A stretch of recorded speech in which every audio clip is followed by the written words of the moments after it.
وبرکاتہ۔ ایک عبرتناک واقعہ۔ حافظ ابن کثیر نے اس آیت یعنی تم جہاں بھی ہوگے ایک نہ ایک دن موت تمہیں جا پکڑے گی، چاہے تم مضبوط قلعوں میں کیوں نہ رہ رہے ہو۔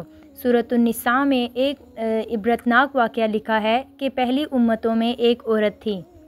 اس کو جب وضع حمل کا وقت شروع ہوا اور تھوڑی دیر کے بعد بچہ پیدا ہوا تو اس نے اپنے ملازم کو آگ لینے کے لیے بھیجا۔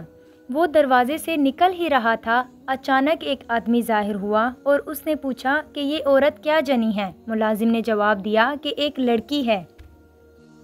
تو اس آدمی نے ملازم سے کہا کہ آپ یاد رکھیے کہ یہ لڑکی 100 مردوں سے زنا کرے گی اور آخر ایک مکڑی سے مرے گی۔ استغفر اللہ۔ ملازم یہ سن کر واپس ہوا اور فوراً ایک چھری لے کر اس لڑکی کا پیٹ چاک کر دیا اور سوچا کہ اب یہ مر گئی ہے تو بھاگ گیا، مگر پیچھے لڑکی کی ماں نے ٹانکے لگا کر اس کا پیٹ جوڑ دیا، یہاں تک کہ وہ لڑکی جوان ہو گئی اور خوبصورت اتنی تھی کہ اس شہر میں وہ بے مثال تھی۔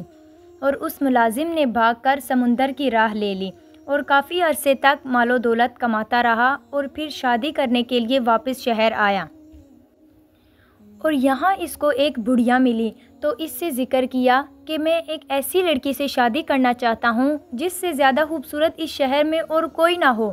اس عورت نے کہا کہ فلاں لڑکی سے زیادہ تو شہر میں کوئی بھی خوبصورت نہیں ہے۔ آخرکار اس نے کوشش کی اور اس لڑکی سے شادی کر لی۔ تو اس لڑکی نے مرد سے دریافت کیا کہ تم کون ہو اور کہاں رہتے ہو؟ اس نے کہا کہ میں اسی شہر کا رہنے والا ہوں، لیکن ایک لڑکی کا پیٹ چاک کر کے میں بھاگ گیا تھا۔ پھر اس نے پورا واقعہ سنایا۔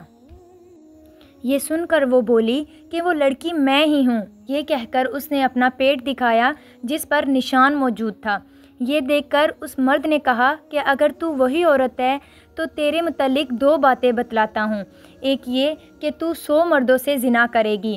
اس پر عورت نے اقرار کیا کہ ہاں مجھ سے ایسا ہوا ہے لیکن تعداد یاد نہیں۔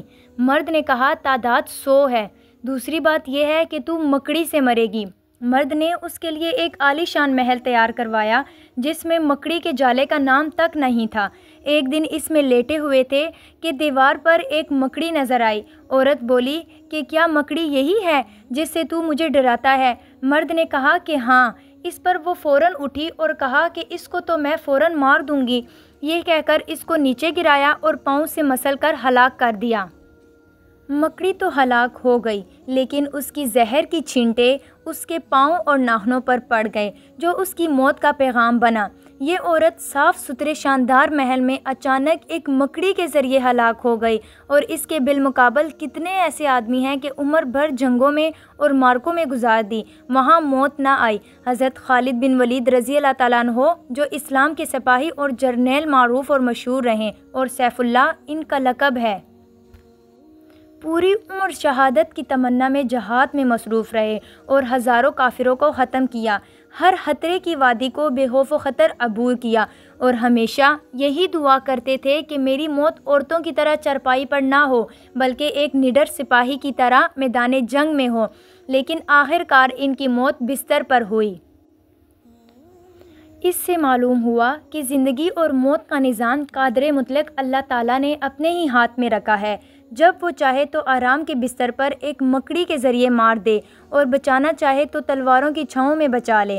اللہ تعالیٰ نے اس آیت میں جہاد سے رکنے والوں کے اس شبے کا ازالہ کر دیا کہ شاید جہاد سے جان بچا کر موت سے بھی وہ بچ سکتے ہیں، اس لیے فرمایا کہ موت ایک دن آ کر رہے گی، ہوا تم جہاں بھی ہو وہیں موت آئے گی۔